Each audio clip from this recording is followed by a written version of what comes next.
Hello, everybody, and welcome to Fearless Now with Mike Grushin and myself, Deepali Vyas. Today, we have a really awesome topic that we want to talk about, and it's a big one: democratizing access to education. And we're going to talk about why we are mission driven as well. So, let me start with something that we came across and it was a really interesting quote that kind of sat with us and kind of affected us, and that's how we think about sort of the mission at Fearless. Talent is evenly distributed, opportunity is not. And that's something that Mike and I talk about all the time. So when you think about social progress can be made through efficient education system, we really want to reimagine a world where every child is included in these decisions that are affecting their future and working together with parents, where they can benefit from this democratization of access to education and opportunity. So I know Mike and I have put up some stats in this particular post, but I thought some of these stats were really interesting. Did you know that 94% of middle schoolers dream about going to college, which is great? 94%. 17,000 high schools in the US do not have guidance or college counselors. And this is a crisis in our education system. So going from middle school, getting into high school without any guidance, Mike and I see such a huge gap and an opportunity for us to be able to step in and offer that guidance. On average, there are nearly 500 students per counselor in public high schools. That's quite a load, and it's not very effective at the end of the day. And then another interesting thing is that we came across a stat where if a student has one meeting with a guidance counselor, they are 2.5 times more likely to go to college. Just one meeting. Now imagine if we did that a little differently.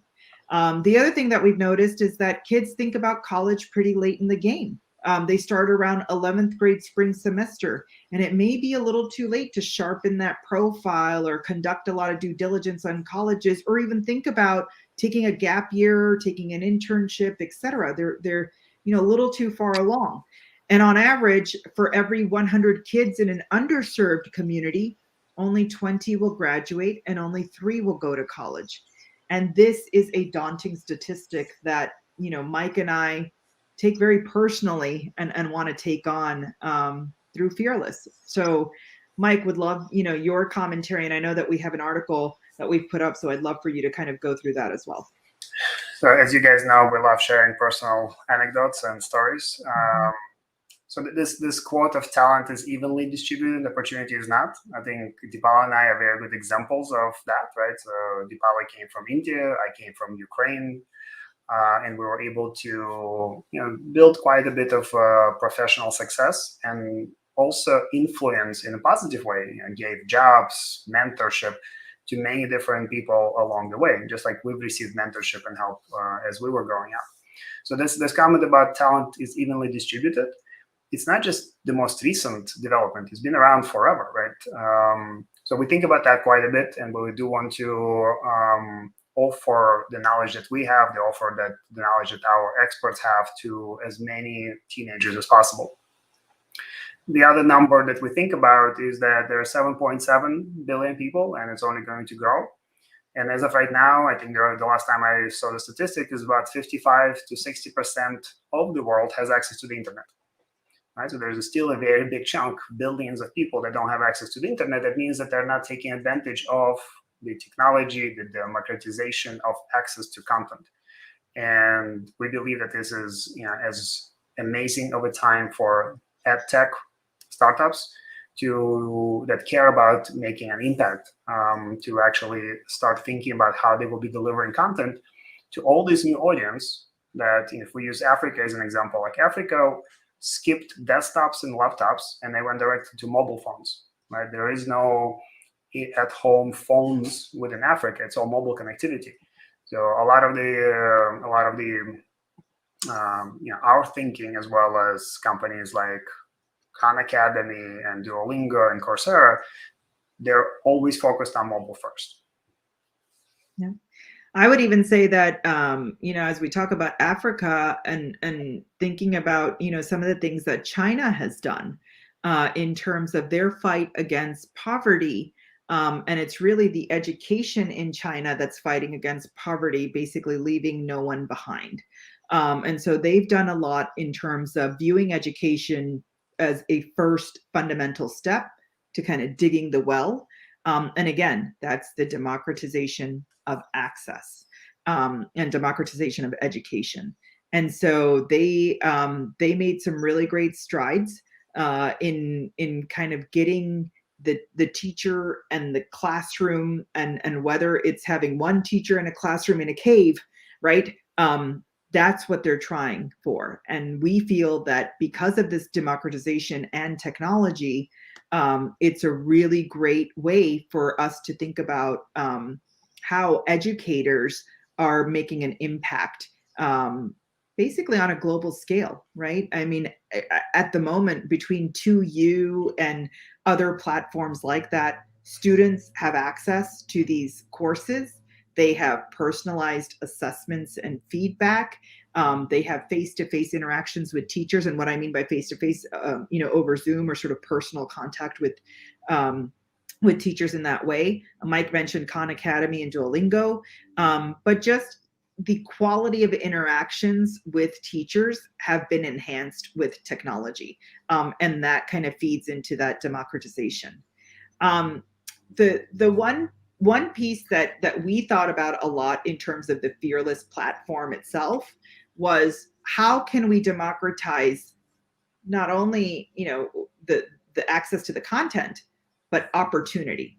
And so for us, we thought about, what about bringing experts to the students, right? So our immigrant upbringing did not give us access to professionals, leaving us to kind of figure things out for ourselves. Like, I had no idea that I needed to, if I had access to an investment banker going into, a finance major in college, that would have been helpful, whether or not I wanted to go into banking or not.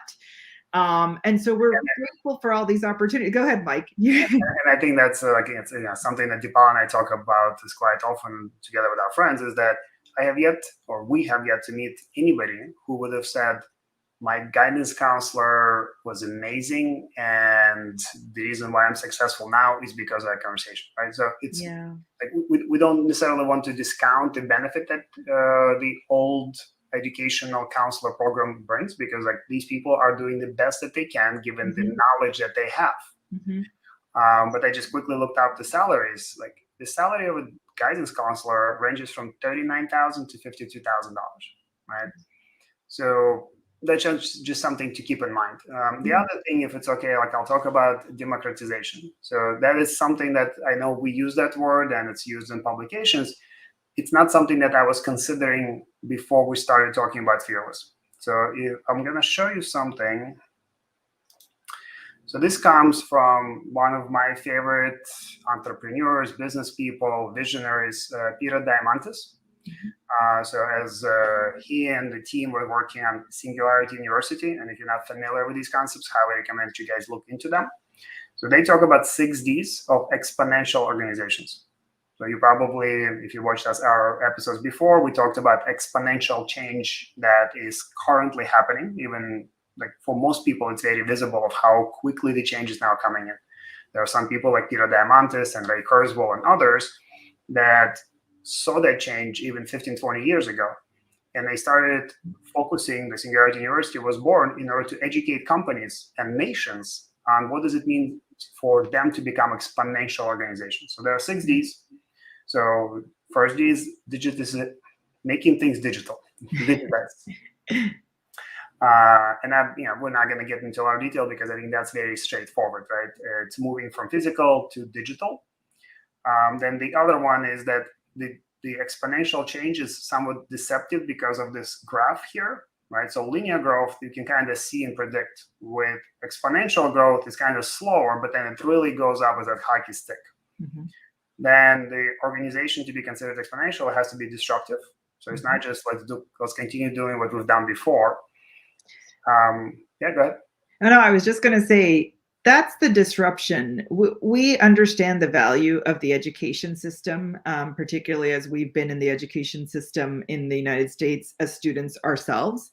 But we do think that there is, time for disruption, and disruption doesn't mean that we can't be additive to the space, and completely upend the education system. But there is time that disruption is needed for a strong amount of change. And most people will recognize it that we moved from record labels controlling the music to now for $10 a month we have access to unlimited music, Netflix and Blockbuster examples. So there are many of these examples, and it's not that we will not continue getting educated. Certainly will, but it will be very different from what it was before. How we do it, right? Yeah. And then moving on to demonetize is an important one. So if you think about Khan Academy or YouTube, and like you can learn anything, right? Like I learned a lot of the things that I know how to do around the house is just by watching YouTube videos, right? And then previously I would have to go to classes and everything else, and it was all for free. Dematerialized. So the idea is that instead of going to specific events where you have to fly and spend money, the idea is that you have access to everything digitally. And then it's the democratize. So this is why we decided to show this, is that it's accessible to everyone. Exactly. And so when we think about our mission in democratizing access, it's really thinking about the bigger picture. There are 11 million jobs in 2030 that are going to need skilled workers. And if we focus on helping the kids that might not attend college or go to college, but may not have the human skills to excel post-college, we want to give them access and experience that can lead them down a path of success. And so we would have made an impact, and hopefully, trying to make the world a better place in the process. And I feel that we can do this through introduction of things like the expert series and bringing experts to these kids and having the opportunity for them to interact with them and opening up a world of possibilities. One, just to answer their questions. Two, there may be internship opportunities.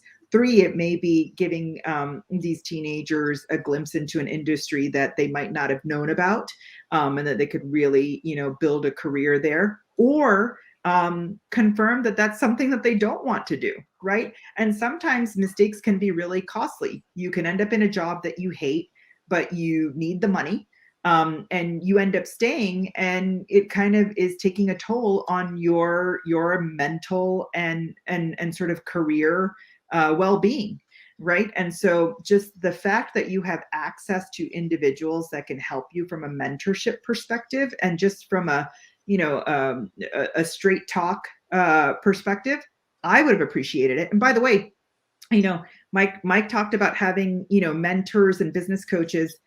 I received sort of my greatest mentor at the age of 40. That's a long time to kind of wait for, that level of mentorship. And I'm deeply appreciative of finding that mentor and really elevating myself. But imagine what I could have done if I had this person in my 20s and where I could be or what impact I could make. And I just feel very strongly about that. And absolutely, plus one on that comment. I've been a bit more fortunate. So my business coach, I keep mentioning his name just because how much good he brought into my life. Tom Baylor, he's been in my life since 25 or so, since I was 25. So I know I have a lot more improvements to make, but he was instrumental to my success so far. Yeah. I'll show another resource that we talk about quite often, and what's interesting is that not that many people know about this. So a number of years ago, these very impressive institutions from MIT to Harvard to Berkeley, they put together as like in that spirit of democratizing and demonetizing this resource, edx.org, where you don't necessarily have to subscribe to every single course. You just do the ones that you care about. So if your job requires data science or applied analytics or something, you can certainly find a course. There are now 3,000 plus. I remember this number being much smaller. And here's the number of people that are actually taking courses online right now. Still a small number compared to colleges, but this is definitely a trend that we'd like to see. What we are finding, though, is that all of this education is a lot of education, I'd say the most, produces, teaches kids and adults hard skills. Yeah. There are not that many resources that teach them soft skills. Yeah. And this is where Fearless comes in. Exactly. We want to focus on, Simon Sinek has dubbed these as human skills. These are what we have created the Fearless formula around, which is EQ, RQ, AQ, and IQ is the education piece. But the soft skills, the emotional intelligence, the rationality, the adaptability, these are the quotients that we want to work on. And we have yet to see any organization or any platform tackle that. And so, again, we're leading with content and coaching and connections and experience. And that's sort of our playbook that we are going to be putting out there and helping kids kind of move the ball forward, and parents as well, right? Helping parents have the conversation on how to raise successful humans. Absolutely. Please participate in the conversation. Let us know what topics you would like us to cover. Some of the things that we're covering now is obviously comes from the news, our thinking, what we would like to educate all of you on. But some of the questions are already coming from the parents from the cohort and those that are very interested in the success of their teenagers. So please keep those coming. We love seeing your comments, and have a fearless day. Thank you, everybody. Bye-bye.